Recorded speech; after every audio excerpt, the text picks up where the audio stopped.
ਆਮ ਤੌਰ ਤੇ ਪੁਰਾਤਨ ਸਮੇਂ ਤੋਂ ਧਰਮ ਦੇ ਵਿਸ਼ੇ ਅੰਦਰ ਸਿਖਾਇਆ ਦੱਸਿਆ ਜਾਂਦਾ ਰਿਹਾ ਹੈ। ਮਨੁੱਖ ਨੂੰ ਜਿੱਥੋਂ ਤੱਕ ਹੋ ਸਕੇ ਸੱਚ ਨੂੰ ਹੀ ਬੋਲਣਾ ਚਾਹੀਦਾ ਹੈ, ਪਰ ਫਿਰ ਵੀ ਜੀਵਨ ਸੱਚ ਬੋਲ ਨਹੀਂ ਪਾਉਂਦਾ।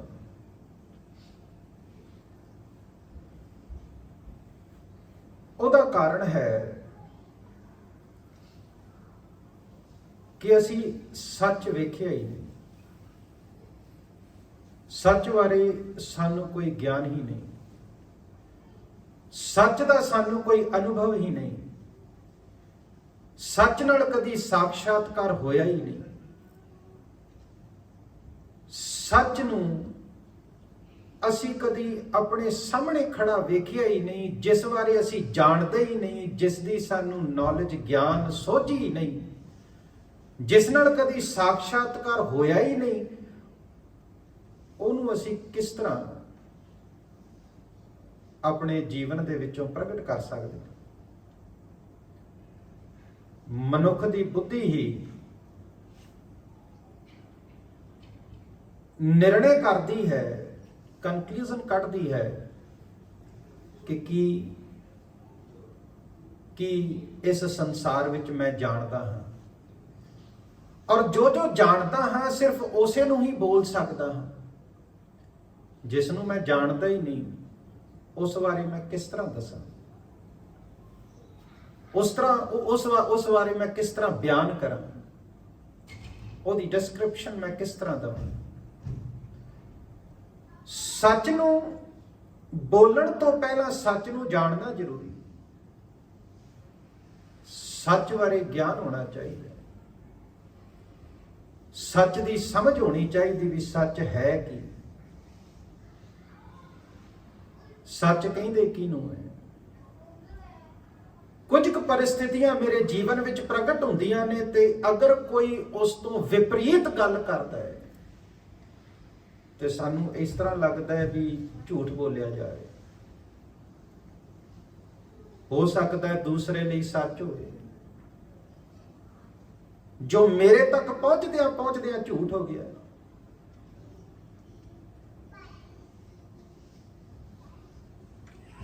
ਪ੍ਰਮਾਣਿਕਤਾ ਸੱਚ ਦੀ ਕਿਸ ਤਰ੍ਹਾਂ ਦਿੱਤੀ ਜਾ ਸਕਦੀ ਹੈ ਕਿ ਜੋ ਮੈਂ ਵੇਖ ਰਿਹਾ ਹਾਂ ਉਹ ਸੱਚ ਹੈ,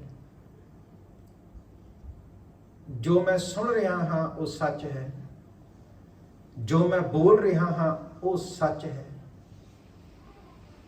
ਜਦ ਕਿ ਸੱਚ ਨਾਲ ਕੋਈ ਸਾਖਸ਼ਾਤਕਾਰ ਨਹੀਂ, ਸੱਚ ਨਾਲ ਕੋਈ ਜਾਣ ਪਛਾਣ ਨਹੀਂ।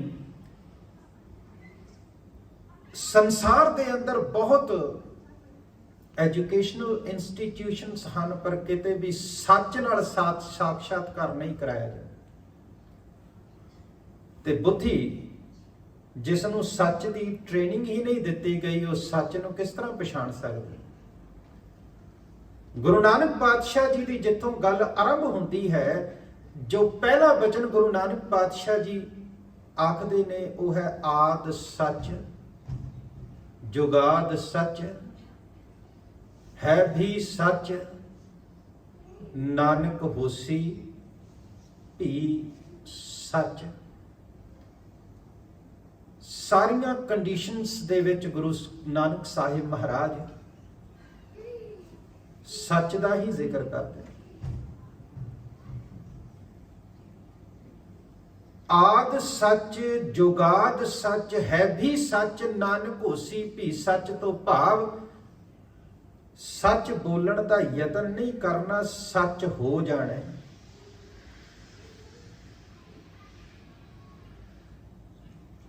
ਜ਼ਮੀਨ ਅਸਮਾਨ ਦਾ ਫਰਕ ਹੈ। ਸੱਚ ਹੋ ਜਾਣ ਦੇ ਵਿੱਚ ਔਰ ਸੱਚ ਬੋਲਣ ਦੇ ਵਿੱਚ। ਜਿਹੜੀ ਚੀਜ਼ ਬੋਲੀ ਜਾਂਦੀ ਹੈ ਉਹ ਜ਼ਬਾਨ ਤੋਂ ਨਿਕਲਦਿਆਂ ਸਾਰੀ ਝੂਠ ਹੋ ਜਾਂਦੀ, ਸੱਚ ਰਹਿੰਦੀ। ਉਸ ਵਿੱਚ ਸੱਚਾਈ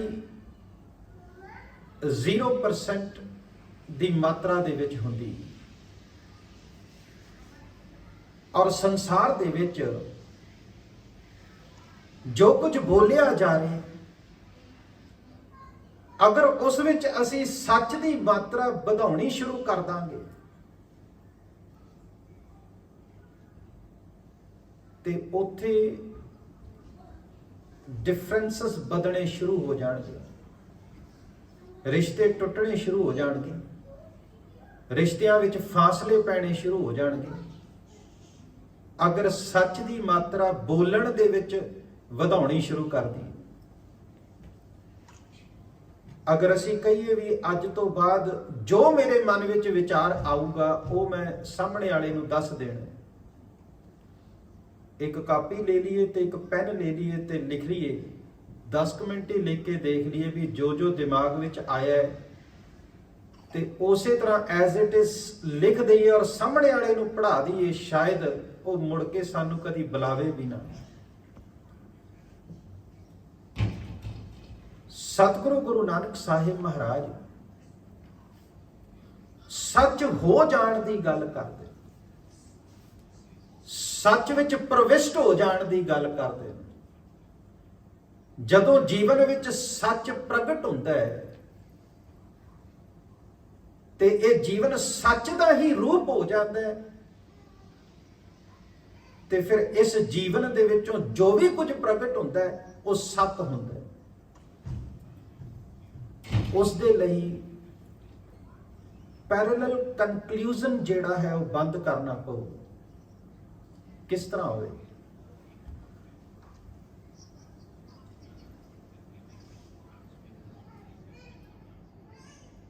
ਜਿਹੜੇ ਸਾਨੂੰ ਰੰਗ ਵੀ ਦਿਸ ਰਹੇ ਨੇ ਸੰਸਾਰ ਦੇ ਵਿੱਚ, ਕੀ ਇਹ ਐਗਜ਼ੈਕਟ ਉਹੀ ਹਨ ਜਾਂ ਸਿਰਫ ਇੱਕ ਰਿਫਲੈਕਸ਼ਨ ਹੈ, ਜਿਸ ਰਿਫਲੈਕਸ਼ਨ ਦੇ ਰਾਹੀਂ ਸਾਨੂੰ ਉਹ ਕਲਰ ਉਸ ਰੰਗ ਦੇ ਵਿੱਚ ਨਜ਼ਰ ਆਉਂਦਾ ਹੈ? ਹੋ ਸਕਦਾ ਕਿਸੇ ਹੋਰ ਦੀਆਂ ਅੱਖਾਂ ਤੋਂ ਵੇਖੀਏ ਤੇ ਉਹ ਕੋਈ ਹੋਰ ਰੰਗ ਹੋਵੇ।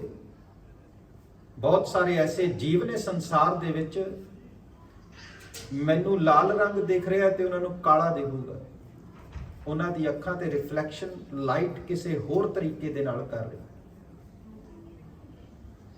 ਸੋ ਕਿਵੇਂ ਸੰਸਾਰ ਦੇ ਵਿੱਚ ਸਿਰਫ ਸੱਚ ਬੋਲਣ ਦੀ ਗੱਲ ਕੀਤੀ ਜਾਵੇ ਤੇ ਸੱਚ ਨੂੰ ਆਪਣੇ ਜੀਵਨ ਦਾ ਆਧਾਰ ਬਣਾ ਕੇ ਮੂਲ ਰੂਪ ਵਿੱਚ ਵੇਖਿਆ ਜਾਵੇ।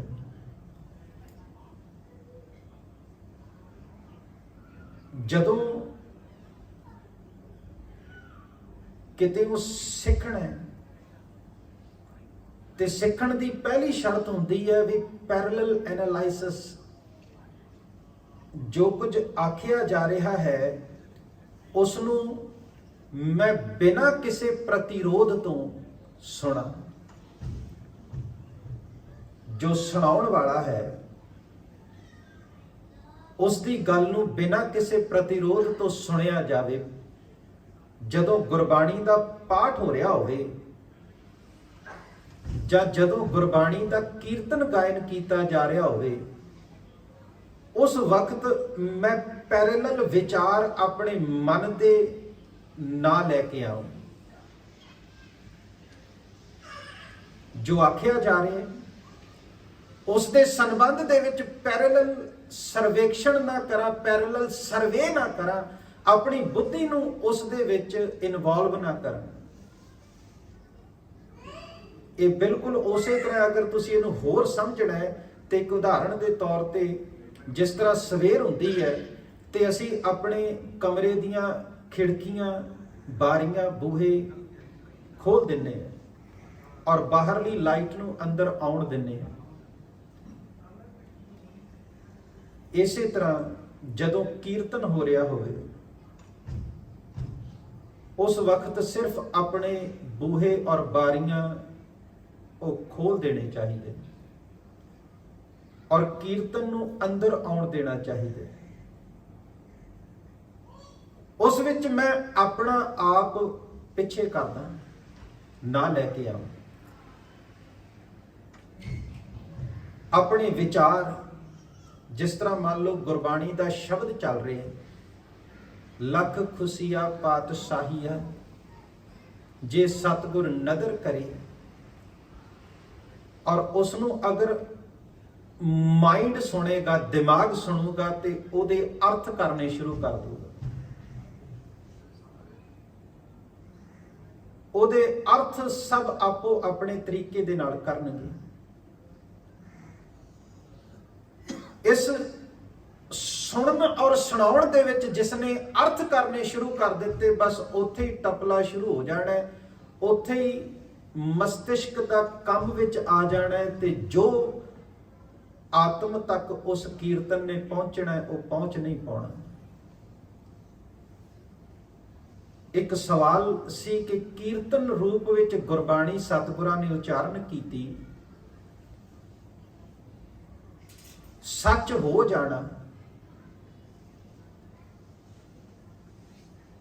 ਸ੍ਰੀ ਮਾਜ ਗੌੜੀ ਆਸਾ ਗੂਜਰੀ ਦੇਵ ਗੰਧਾਰੀ ਵਡਹੰਸ ਬਿਹਾਗੜਾ ਸੋਰਠ ਧਨਾਸਰੀ ਜੈਤਸਰੀ ਟੋਡੀ ਮਾਰੂ ਤੁਖਾਰੀ ਕੇਦਾਰਾ ਭੈਰੋ ਨਟ ਨਾਰਾਇਣ ਮਾਲੀ ਗੌੜਾ ਸਾਰੰਗ ਪ੍ਰਭਾਤੀ ਜੈ ਜਵੰਤੀ।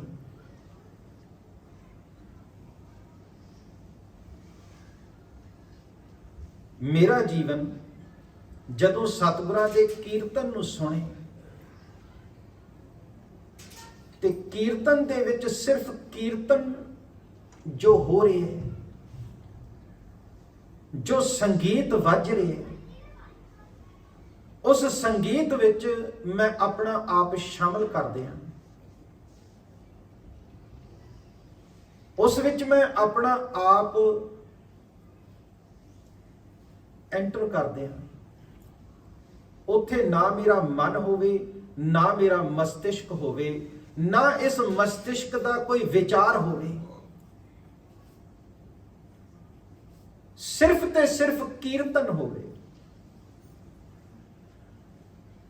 ਵਿਚਾਰਾਂ ਤੋਂ ਬਿਨਾਂ ਮਨ ਹੋ ਸਕਦਾ ਹੈ, ਪਰ ਵਿਚਾਰ ਮਨ ਤੋਂ ਬਿਨਾਂ ਨਹੀਂ ਹੋ ਸਕਦੇ। ਜਿਸ ਤਰ੍ਹਾਂ ਲਹਿਰ ਤੋਂ ਬਿਨਾਂ ਸਮੁੰਦਰ ਹੋ ਸਕਦਾ ਹੈ, ਪਰ ਸਮੁੰਦਰ ਤੋਂ ਬਿਨਾਂ ਲਹਿਰ ਨਹੀਂ ਹੋ ਸਕਦੀ। ਪਰ ਅਗਰ ਤੁਸੀਂ ਸਮੁੰਦਰ ਦੀ ਗਹਿਰਾਈ 'ਚ ਚਲੇ ਜਾਓਗੇ ਤੇ ਉੱਥੇ ਲਹਿਰਾਂ ਵੀ ਸ਼ਾਂਤ ਹੋ ਜਾਣਗੀਆਂ, ਉੱਥੇ ਲਹਿਰ ਵੀ ਨਹੀਂ ਹੋਵੇਗੀ। ਵਿਚਾਰ ਜਿਹੜੇ ਨੇ, ਜਿਨ੍ਹਾਂ ਨੂੰ ਮੈਂ ਵਿਚਾਰ ਕਹਿ ਰਿਹਾ, ਉਹ ਵਿਚਾਰ ਹੈ ਹੀ ਨਹੀਂ। ਸੱਚ ਜਾਂ ਝੂਠ ਦਾ ਫੈਸਲਾ ਤੇ ਬਾਅਦ 'ਚ ਹੋਵੇਗਾ। ਜਿਹੜੇ ਵਿਚਾਰ ਮੈਂ ਵਿਚਾਰ ਆਖ ਰਿਹਾ, ਉਹ ਵਿਚਾਰ ਵੀ ਕੋਈ ਨਹੀਂ। ਗੁਰੂ ਤੇਗ ਬਹਾਦਰ ਸਾਹਿਬ ਕਹਿੰਦੇ, ਜੈਸੇ ਜਲ ਤੇ ਬੁੱਧ ਬੁਦਾ ਉਪਜੈ ਬਿਨਸੈ ਨੀਤ। ਜਦੋਂ ਮਨ ਹੀ ਨਹੀਂ ਤੇ ਮਨ ਤੋਂ ਵਿਚਾਰ ਕਿੱਥੇ। ਔਰ ਕਈ ਲੋਕੀ ਅਗਲਾ ਸਵਾਲ ਕਰਦੇ ਨੇ ਕਿ ਅਗਰ ਮਨ ਸ਼ੂਨਯ ਵਿੱਚ ਚਲਿਆ ਗਿਆ ਤੇ ਫਿਰ ਤੇ ਵਿਚਾਰ ਖਤਮ ਹੋ ਜਾਣਗੇ। ਵਿਚਾਰਾਂ ਦਾ ਖਤਮ ਹੋ ਜਾਣਾ ਹੀ ਮਨ ਦਾ ਸੁੰਨ ਹੋ ਜਾਣਾ। ਔਰ ਅਗਰ ਮਨ ਸੁੰਨ ਹੋ ਗਿਆ, ਵਿਚਾਰ ਖਤਮ ਹੋ ਗਏ, ਫਿਰ ਰਿਸ਼ਤੇਦਾਰੀਆਂ ਸਮਾਪਤ ਹੋ ਜਾਣੀਆਂ ਨੇ, ਸੰਸਾਰ ਦੀ ਦੌੜ ਭੱਜ ਸਮਾਪਤ ਹੋ ਜਾਣੀ, ਫਿਰ ਤੇ ਲੈਣ ਦੇਣ ਸਮਾਪਤ ਹੋ ਜਾਣਾ, ਫਿਰ ਨੌਕਰੀ ਜਾਣਾ ਜਾਂ ਆਉਣਾ, ਕੋਈ ਵਿਚਾਰ ਹੀ ਨਹੀਂ। ਅਸਲ ਵਿੱਚ ਜਦੋਂ ਮਨ ਦੇ ਉੱਪਰਲੀ ਪਰਤ ਦੇ ਵਿਚਾਰ ਖਤਮ ਹੋ ਜਾਂਦੇ ਨੇ ਔਰ ਜੀਵਨ ਸ਼ੂਨਯ ਵਿੱਚ ਚਲਿਆ ਜਾਂਦਾ ਹੈ, ਉਦੋਂ ਜਿਹੜਾ ਵਿਚਾਰ ਪ੍ਰਗਟ ਹੁੰਦਾ ਹੈ, ਅਸਲ ਵਿੱਚ ਵਿਚਾਰ ਹੈ ਹੀ ਉਹ। ਵਿਚਾਰ ਦੇ ਅਰਥਾਂ ਨੂੰ ਸਮਝਣਾ ਹੈ। ਵਿਚਾਰ ਅਸੀਂ ਗੁਰਬਾਣੀ ਦੇ ਅਰਥਾਂ ਨੂੰ ਸਮਝਦੇ ਹਾਂ। ਪੁੱਛਦੇ ਹਾਂ, ਭਾਈ ਸਾਹਿਬ ਇਸ ਸ਼ਬਦ ਦਾ ਕੀ ਅਰਥ ਹੈ? ਕੋਈ ਸ਼ਬਦ ਗਾਇਨ ਕੀਤਾ ਜਾ ਰਿਹਾ ਹੈ, ਉਸ ਸ਼ਬਦ ਦੇ ਅਰਥ ਅਸੀਂ ਜਾਣਨ ਦਾ ਯਤਨ ਕਰਦੇ ਹਾਂ ਤੇ ਫਿਰ ਉਸ ਦੀ ਵਿਚਾਰ ਕਰਨ ਦਾ ਯਤਨ ਕਰਦੇ ਹਾਂ।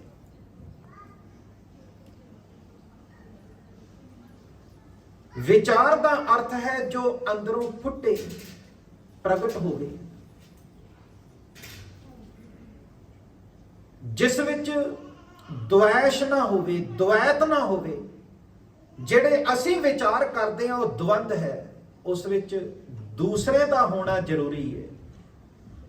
ਦੋ ਪੱਖ ਰੱਖਾਂਗੇ ਤਾਂ ਹੀ ਵਿਚਾਰ ਹੋ ਸਕਦਾ। ਇੱਕ ਕਹਿ ਰਿਹਾ ਵੀ ਇਹ ਸਹੀ ਹੈ, ਇੱਕ ਕਹਿ ਰਿਹਾ ਗਲਤ ਹੈ। ਹੁਣ ਜਿਹੜਾ ਸਹੀ ਕਹਿ ਰਿਹਾ ਉਹ ਸਹੀ ਸਾਬਤ ਕਰਨ ਉੱਤੇ ਜ਼ੋਰ ਲਾ ਰਿਹਾ, ਜਿਹੜਾ ਗਲਤ ਕਹਿ ਰਿਹਾ ਉਹ ਗਲਤ ਸਾਬਤ ਕਰਨ ਉੱਤੇ ਜ਼ੋਰ ਲਾ ਰਿਹਾ। ਇੱਕ ਕਹਿ ਰਿਹਾ ਪਰਮਾਤਮਾ ਹੈ, ਇੱਕ ਕਹਿ ਰਿਹਾ ਪਰਮਾਤਮਾ ਨਹੀਂ ਹੈ, ਔਰ ਦੋਨੋਂ ਇਸ ਆਪੋ ਆਪਣੇ ਵਿਚਾਰਾਂ ਨੂੰ, ਜਿਨ੍ਹਾਂ ਨੂੰ ਉਹ ਵਿਚਾਰ ਕਹਿ ਰਹੇ ਨੇ, ਇੱਕ ਇਸ ਗੱਲ ਦੇ ਉੱਤੇ ਆਪਣਾ ਆਪ ਵਾਰਨ ਨੂੰ ਤਿਆਰ ਹੈ ਵੀ ਪਰਮਾਤਮਾ ਹੈ, ਇੱਕ ਇਸ ਗੱਲ ਤੇ ਆਪਣਾ ਆਪ ਵਾਰਨ ਨੂੰ ਤਿਆਰ ਹੈ ਵੀ ਪਰਮਾਤਮਾ ਨਹੀਂ ਹੈ। ਜਿਹੜਾ ਇਹ ਕਹਿ ਰਿਹਾ ਵੀ ਪਰਮਾਤਮਾ ਹੈ, ਉਸਨੇ ਹਜੇ ਤੱਕ ਪਰਮਾਤਮਾ ਦੇਖਿਆ ਹੀ ਨਹੀਂ,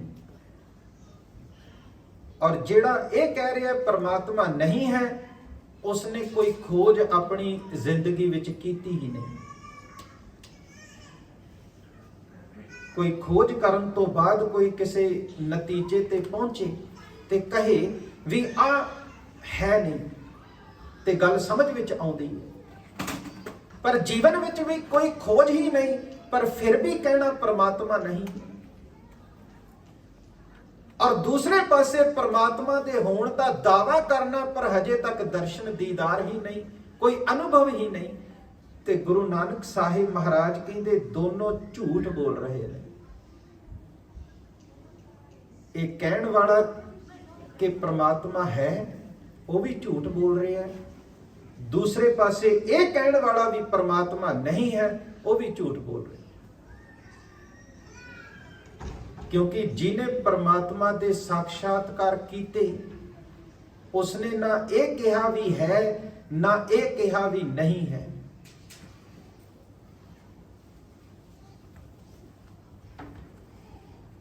ਉਹ ਤੇ ਗੂੰਗਾ ਹੋ ਗਿਆ, ਉਹ ਤੇ ਚੁੱਪ ਹੋ ਗਿਆ। ਉਹ ਤੇ ਗੂੰਗੇ ਦੀ ਮਿਠਾਈ ਹੈ। ਕਬੀਰ ਗੂੰਗੇ ਗੁੜ ਖਾਇਆ, ਪੁੱਛੇ ਤੇ ਕਿਆ ਕਹੀਏ।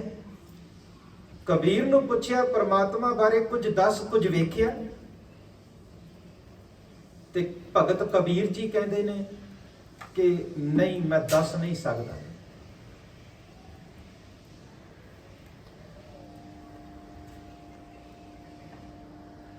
ਹਕਸਲੇ ਇੱਕ ਬਹੁਤ ਵੱਡਾ ਵਿਚਾਰਕ ਹੋਇਆ।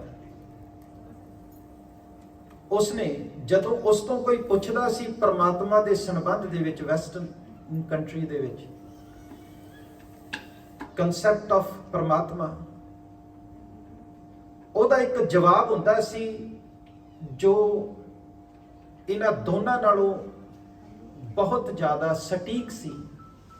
ਉਹਨੂੰ ਕੋਈ ਪੁੱਛਦਾ ਸੀ ਪਰਮਾਤਮਾ ਹੈ, ਤੇ ਉਹ ਕਹਿੰਦਾ ਸੀ ਆਈ ਡੋਂਟ ਨੋ, ਮੈਨੂੰ ਨਹੀਂ ਪਤਾ। ਭਾਰਤ ਵਿੱਚ ਇੱਕ ਸੂਫੀ ਫਕੀਰ ਹੋਇਆ ਸਰਮਦ, ਜਿਸਨੇ ਜਦੋਂ ਇਹ ਕਹਿ ਦਿੱਤਾ ਵੀ ਪਰਮਾਤਮਾ ਨਹੀਂ ਹੈ,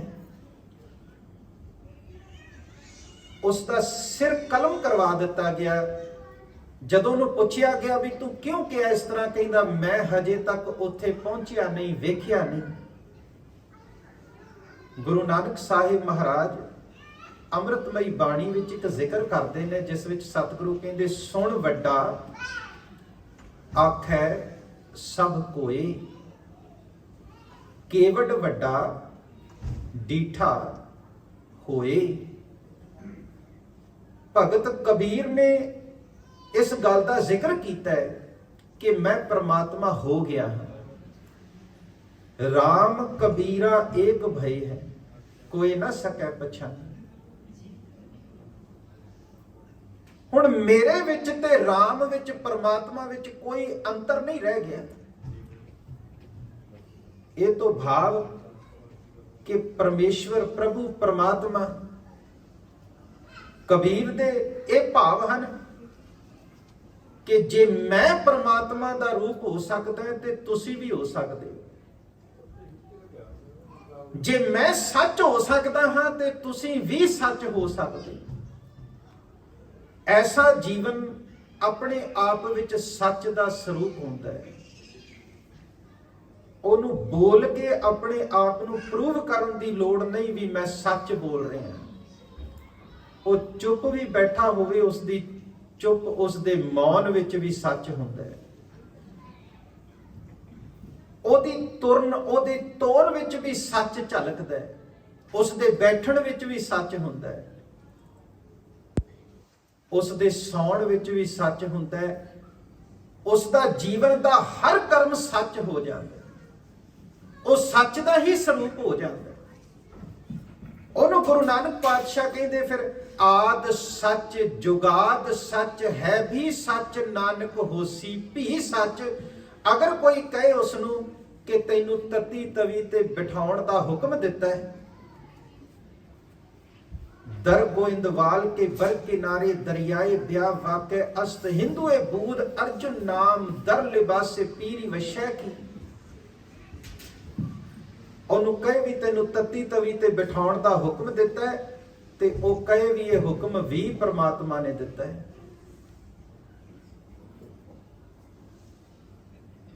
ਤੇਰਾ ਕੀਆ ਮੀਠਾ ਲਾਗੈ ਹਰ ਨਾਮ ਪਦਾਰਥ ਨਾਨਕ ਮਾਗੈ।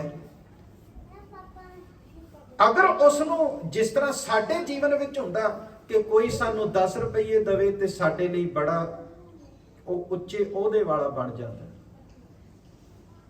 ਉਸੇ ਵਕਤ ਦੂਸਰਾ ਆ ਕੇ ਸਾਨੂੰ ਕੁਝ ਮੰਦਾ ਬੋਲੇ ਤੇ ਉਹ ਸਾਡੇ ਲਈ ਜੀਵਨ ਦਾ ਸਭ ਤੋਂ ਮਾੜਾ ਬੰਦਾ ਬਣ ਜਾਂਦਾ।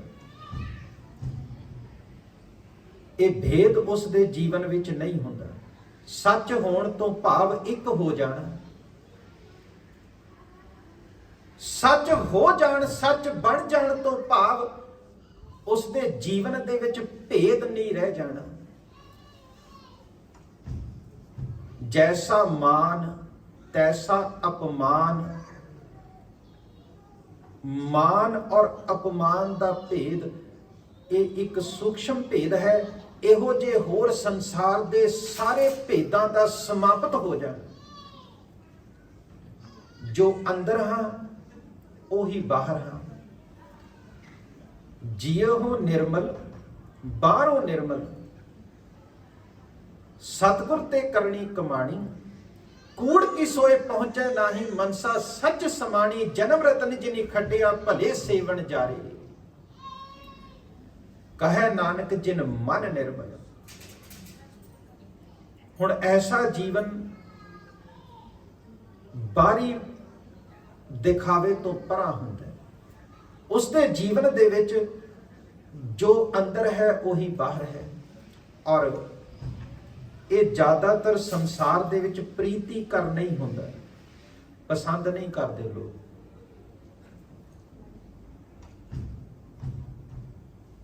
ਐਸੇ ਜੀਵਨ ਨੂੰ ਜੀਸਸ ਨੇ ਕਿਸੇ ਦਾ ਕੀ ਵਿਗਾੜਿਆ।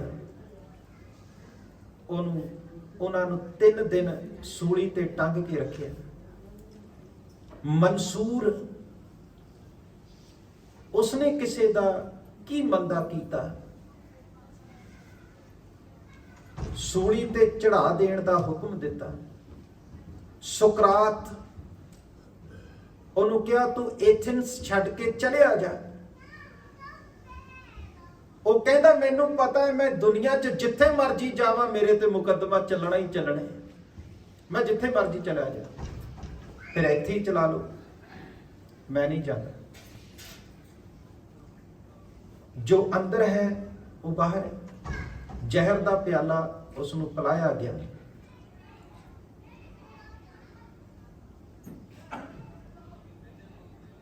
ਜਿਸ ਦਾ ਵੀ ਜੀਵਨ ਸੱਤ ਹੋਇਆ ਹੈ ਉਸ ਨੂੰ ਸੰਸਾਰ ਦੇ ਲੋਕਾਂ ਨੇ ਪ੍ਰੀਤੀ ਨਾਲ ਨਹੀਂ ਵੇਖਿਆ, ਕਿਉਂਕਿ ਸਾਖਸ਼ਾਤ ਕਰਨਾ ਸੱਚ ਦੇ ਨਾਲ, ਕੋਈ ਤੁਹਾਨੂੰ ਨੀਂਦ ਚੋਂ ਉਠਾਵੇ, ਉਹ ਚੰਗਾ ਨਹੀਂ ਲੱਗਦਾ।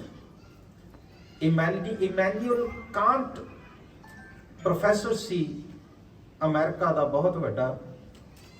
ਲੋਕੀ ਉਹਨੂੰ ਵੇਖ ਕੇ ਆਪਣੀਆਂ ਘੜੀਆਂ ਸੈੱਟ ਕਰਿਆ ਕਰਦੇ ਸਨ। ਇੱਕ ਵਾਰੀ ਯੂਨੀਵਰਸਿਟੀ ਜਾ ਰਿਹਾ ਸੀ ਤੇ ਚਿੱਕੜ ਦੇ ਵਿੱਚ ਉਹਦਾ ਪੈਰ ਫਸ ਗਿਆ।